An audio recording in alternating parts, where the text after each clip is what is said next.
Žalost smo in ne samo to, samo v mesecu maju smo celo 3-krat imeli posredovanje policije, dočim verbalno nasilje, ker kot predstojnim dobim vsa te neželene dogodke, se pa moram na žalost povedati, da se pojavlja skoraj na dnevni bazi. In tu bi res apeliral na someščane in vse uporabnike, da smo strpni, razumevajoči.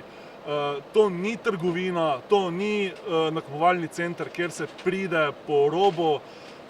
Če želimo kvalitetno upravljati svoje delo, se želimo pacientu posvetiti, to zahteva čas, to zahteva angažma kadrov, ki jih imamo, koliko jih imamo, in tu bi res apeliral, da smo nekako, da skupnimi močmi, bom rekel, to poletje, ki bo zelo hudo, zvozimo. Vedeti morate, da korona je bila huda, ampak zdaj v postkoroničnem stanju, kjer bo treba pa sanirati vse te zaostanke za leto pa pol, bo pa stanje za nas v resnici še hujše.